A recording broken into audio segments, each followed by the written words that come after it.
Welcome back, ladies and gentlemen, to the latest edition of the Woke Bros. Of course, I'm your host, Big Wos AKA Wosny Lambre, man. Um, just crazy news. You know, obviously Trump is still nominating people for the cabinet, different positions, and that's been big news. But I think the biggest news, obviously, man, is the killing of UnitedHealthcare CEO Brian Thompson in Midtown Manhattan at the Hilton.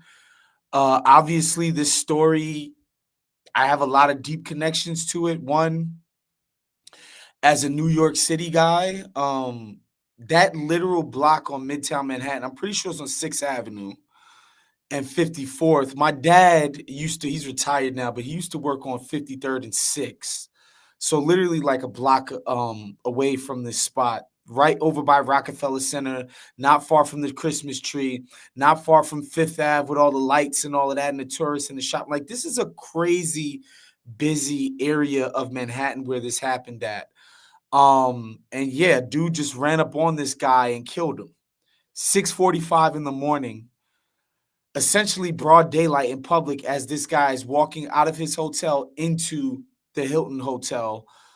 Just a crazy story. So, like, obviously grew up in New York. This area is somewhere I used to go all the time with like my dad to be like, yo, I got like, I need a new pair of sneakers or something. My dad would be like, yo, come see me at the job. I would take the F train to 4750 Rockefeller, walk to my dad's job. Fun fact, the original Halal Guys is on this block. My dad put me onto that like 20 years ago. The original Halal Guys on that block, just as an aside, like when I think about being over there all the time, I used to love going to Fifth Ave because like the flagship Uniqlo and H&M and fuck with Saks and fuck with Bergdorf when you had a little bit more paper. Um, Man, just crazy. And then, another connection because of y'all know how we get down up here. We believe in universal health care.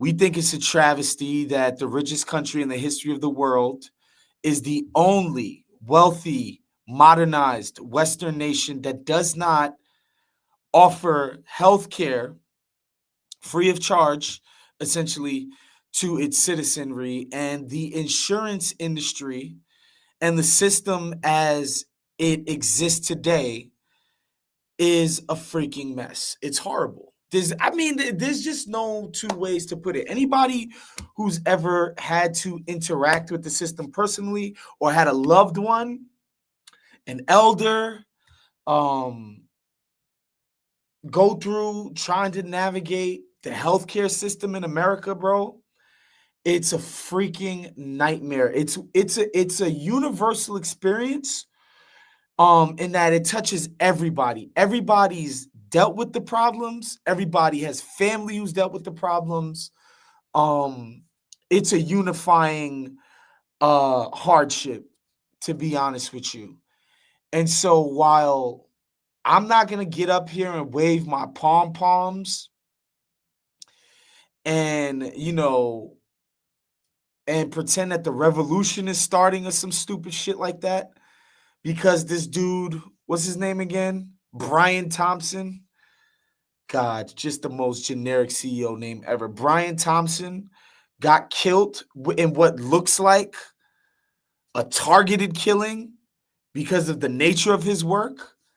Um, I'm not gonna wave pom poms for that. At the same time, I'm not gonna pretend to cry either. The shit that these companies do to people, to families, man. I was watching Breaking Points earlier this morning, and Crystal and Sagar was talking about this shit. I think Crystal said that 40% of all bankruptcy filings are related to healthcare costs, meaning 40% of all people filing for bankruptcy, financial desperation is due to medical bills. People trying to stay alive, literally. Freaking crazy. Yeah, man, this is not even an opportunity to get soapboxy. It's just like everybody knows this shit is horrible. Uh I'm blessed, I work at Spotify, the Ringer. We got a pretty robust freaking healthcare plan. I'm lucky. I'm lucky in that sense. Like I got a job where, and again, just the ridiculousness of this system that you got to pray that you have that kind of job that gets you blue chip healthcare. I'm one of the lucky people. I'm happy about it. I'm pretty sure I pay, even though I'm a relatively young person, I pay into the highest freaking possible thing where they, take the shit out your paycheck automatically every month. Yeah, it's just obviously I think it's fucked up this idea of like vigilante justice. I don't think people should just be killed on the street like dogs. Like I think obviously that to me that's horrible. Even if this guy has it, the nature of this guy's job is fucking evil. But this is the system. We put profits before people. That's it. That's it.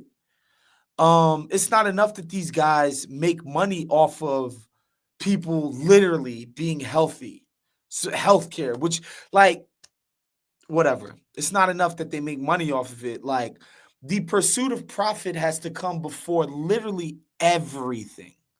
That's the system that we have. For-profit healthcare, about as dystopian as it gets. And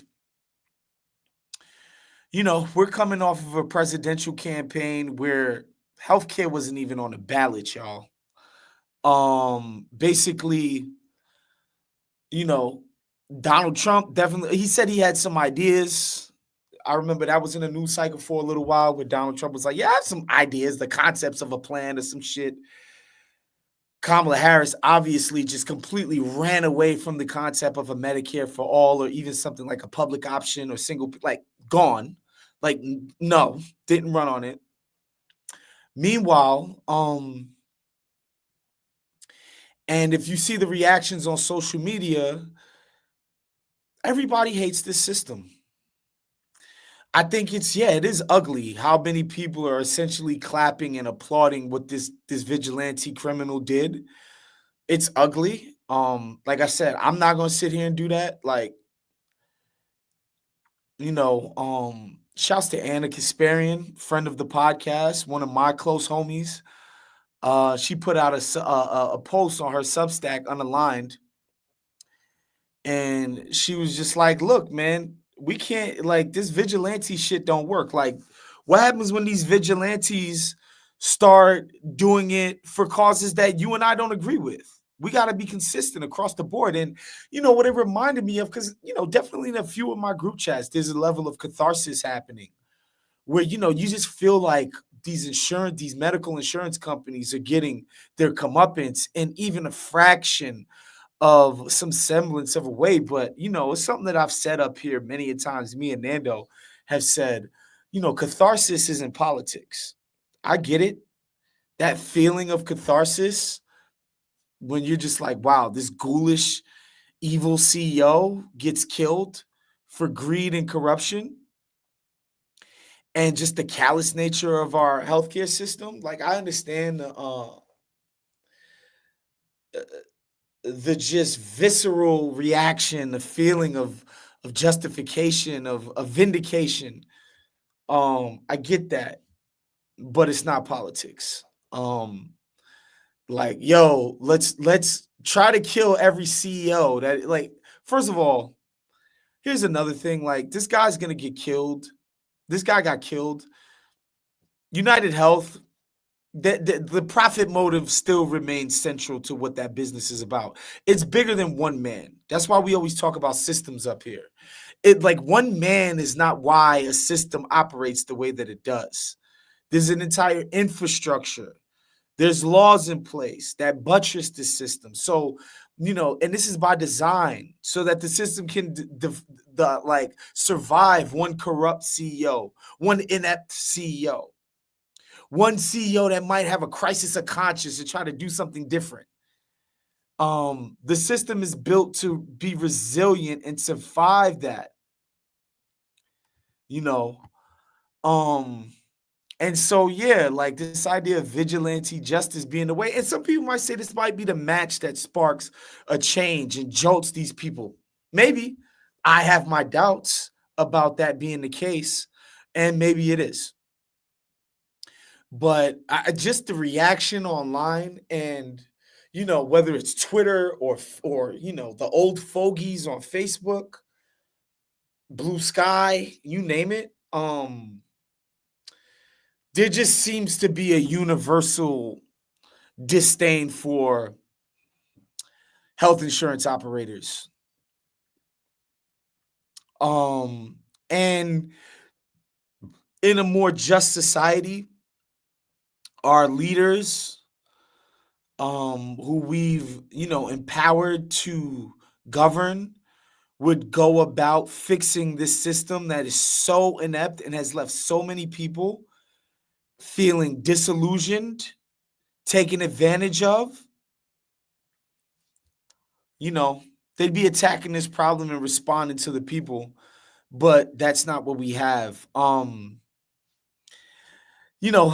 day yesterday, man, I'm getting texts from different homies, different group chats about like, yo, did you see this insurance company just said so?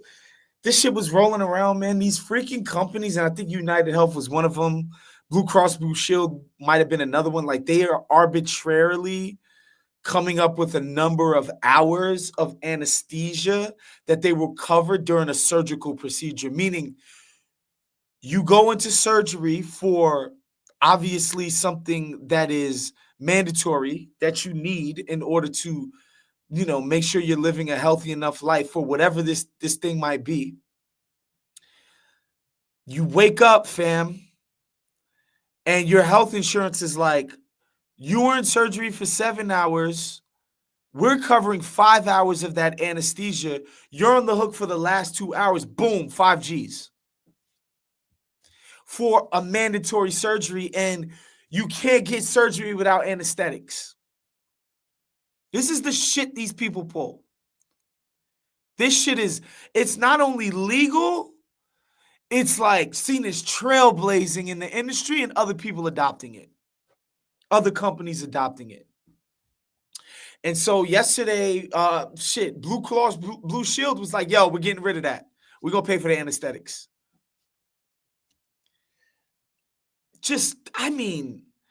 We're talking about cartoonishly ghoulish shit for the most basic of necessity, man. Healthcare, dog.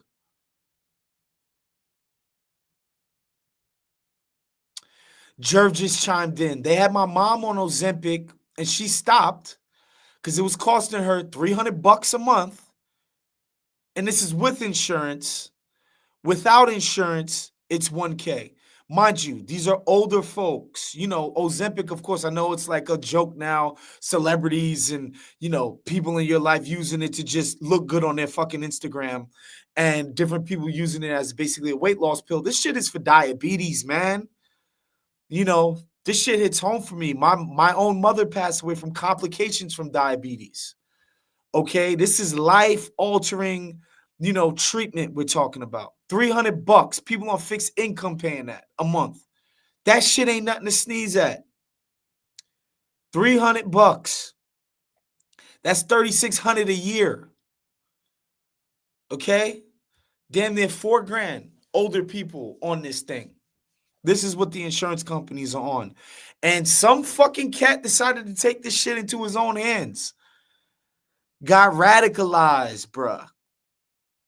And decided that he was going to try to do something about this nasty ass system. It's straight out of a fucking movie. It's nuts. And again, I'm not here to condemn people that feel cathartic. I'm not going to be like, tisk, tisk. Don't be happy about this. Be whatever you want about it, but don't think for a second this is some solution to a problem, because it's not. But I'm also not going to get on my high horse and speechify and be like, this is no way that the country should be, and how dare you, this Brian Thompson, even the CEO has a family. I'm not doing that. I'm not with y'all, but I'm not doing that. I get it. A lot of people have been screwed. 40% of bankruptcies. Think about that, y'all. Medical bills, man. In the richest country the world has ever known. UK, Canada, whatever, France, whatever. You name it. It's like, no, we have to take care of people's health care costs. It's the basic. People get sick, we need to take care of them. Basic shit, man.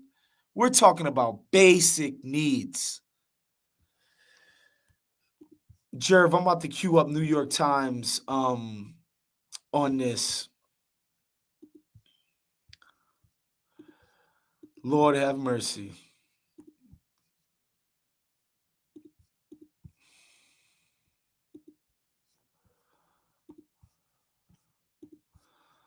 Let me know when you can cue that up, Jerv. Here we go. This is according to the New York Times. Brian Thompson, the chief executive at UnitedHealthcare, was shot in the back in Midtown Manhattan by a killer who then walked coolly away. The killer arrived first. He stood in the cold, pre-dawn gloom outside the New York Hilton Midtown and waited. Even at the early hour, people passed by. He ignored them. They ignored him. At 6:44 a.m., he saw his man, Brian Thompson, 50, chief executive of UnitedHealthcare, the leader of one of the country's largest companies, walking past in a blue suit towards the entrance to the Hilton. It was the site of press events and celebrity galas dating back, blah, blah, blah. It's a famous spot. This day, UnitedHealthcare was holding its annual Investors Day, and within an hour would be filled with Wall Street analysts and stockholders. The killer popped out from behind a car and raised a pistol fitted with a long silencer. This motherfucker had a silencer with him. What followed was what the police called a bold assassination, which shook the insurance industry and sent a jolt through an area packed with holiday tourists.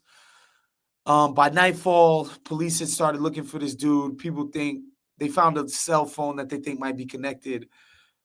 People looking through city bike data because the guy fled on a bike. I don't know that it's been confirmed that it's a city bike. I know I've heard that it was an e-bike. I don't know that it's been confirmed that it's actually a city bike, which if you guys that don't know, don't live in New York City. New York City, especially all around Manhattan, basically has public use bicycles that you can pay to rent. And they're all over the city. You get them from one sort of hub. When you get to your next hub, you put it back and walk to wherever the hell you're going. Killer wore a dark hooded jacket and a gray backpack. His face was covered to his nose. He knew apparently which door Mr. Thompson was going to enter and arrived outside the hotel about 5 minutes earlier. Surveillance video showed Mr. Thompson's arrival. The shooter, seen from behind, walks up and fires at least 3 times, striking Mr. Thompson in the calf and in the back. Man, the pistol even jammed, but he cleared the freaking jam and resumed firing. Like, this motherfucker was on a mission, y'all. Just wild, wild stuff. A woman who was standing by flees. The shooter ignores her. He had a clear target. Man. Had a bike waiting for him. After the shooting, he cut through a pedestrian walkway to West 55th Street and jumped on a bike pedaling north to Central Park, the police said. The setting and method of the killing led detectives down several avenues of investigation. The hotel is one of the city's largest. It's close to the freaking the MoMA, Rockefeller Center, 30 Rock. You know what I'm saying? Again, Fifth Ave is a block up. Okay, big shopping. Like, if you've ever been on Fifth Ave, like, tourists everywhere. It's a tourist spot. This shit is a crazy busy area of the city. Again, at 6:45, obviously, people are getting into their like sort of corporate places of work, but in terms of retail shopping, that's not going to be open for another 2 to 3 hours. So, like, yeah, it's not getting that rush of those people, but like there's plenty of people getting to work. Blue collar maintenance people getting in at this time, as well as the corporate people. When I was young, I worked in Midtown several different times. And you would get to work around this time. Trust me, at 6:45 in Midtown, the train is fairly packed, man. A lot of people getting to work this time.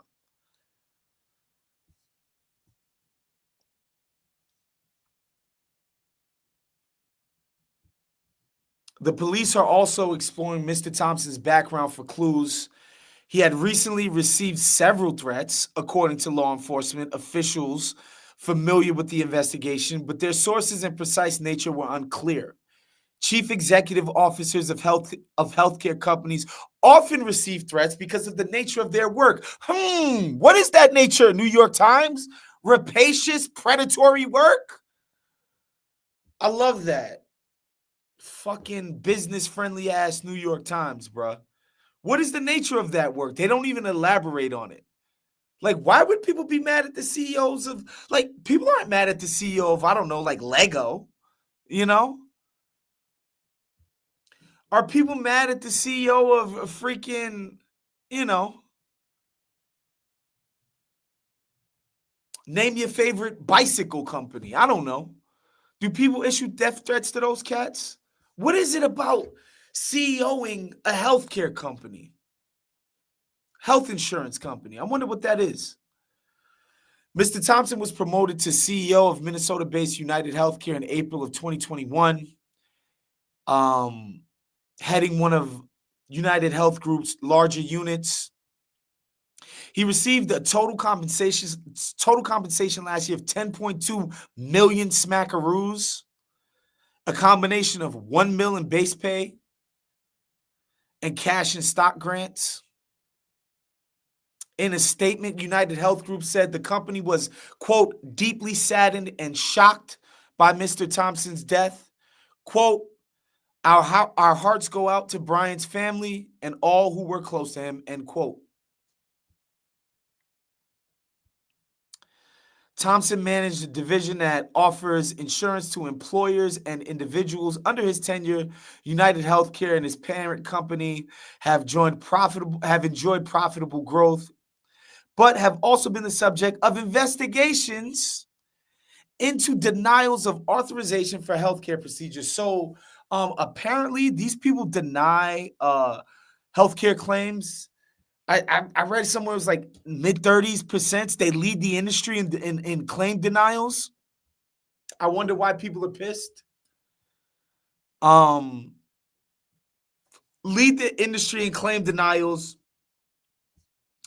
And New York Times won't make this connection, but I'll be happy to make it for you. United Health Group, the publicly traded parent of United Healthcare, has a market valuation of $560 billion, similar in size to Visa and ExxonMobil. Let me explain that to you, folks. Don't for a second think that that rate of claim denial is unrelated to that market valuation, folks. It's a for-profit company. The more people they're covering, the less profit they make. The more procedures they're covering, the less profit they make. Tell me how that incentive is going to align. How is the profit motive going to align with the care motive? It can't, folks. New York Times won't put it in their coverage, but like, I'm going to make that connection for you. This company's as big as ExxonMobil, and don't think for a second the rate of claim denials is not proportionally and directly correlated, guys. This is simple. It's simple. This isn't, I'm joking. I got CTD, Minister of Propaganda. This isn't proper. This is just ABC, 1, 2, 3, man. This is kindergarten math, y'all. Period. Mr. Thompson spent more than 20 years climbing through the ranks at its insurance division, which is amongst the nation's largest, with 372 billion with a B in revenue last year and about 140,000 employees. There are no signs that his ascent was slowing. During his tenure, UnitedHealthcare profits rose with earnings from operations topping 16 billion in 2023, up from 12 in 2021. Mr. Thompson owned about 20 million shares in United Health Group as of late September, according to regulatory findings. Oh, this is grand. In April, Bloomberg News reported that he was one of at least 3 executives at the company who sold shares before federal antitrust investigations. Insider trading much? Was disclosed to the company's investors, about 15 million worth, bruh. In Mr. Thompson's case, the company told Bloomberg at the time it had approved the sales.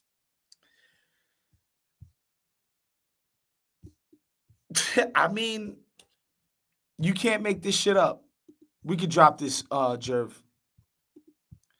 You can't make this up. We're gonna continue to monitor this. Like, obviously, there's a manhunt underway.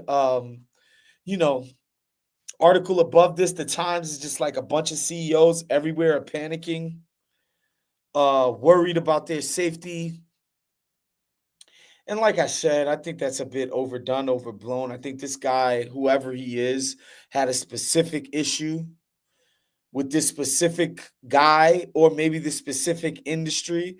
And it's a sentiment that is widely shared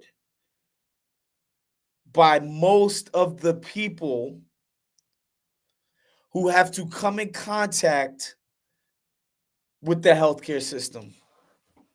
Again, I'm a relatively young guy in relatively decent health. It's not the end of it's fine for me. Going to the doctor, like I had to go to the ER over this summer. I think they charged me like $60. My insurance covered the rest. I was straight. You know what I'm saying? Medicine, same thing. I was straight. I'm blessed in terms of I'm blessed relative to my fellow American citizens in terms of my health insurance coverage and, the care outcomes that I'm able to get via that coverage. But even some of the shit I deal with, man, with different things is kind of a fucking nightmare. And it's just like, what are we even doing?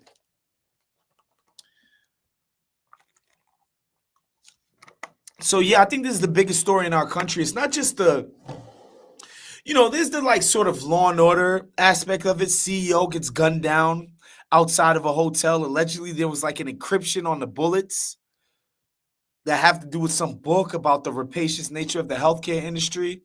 Like, all of that is cool for a movie.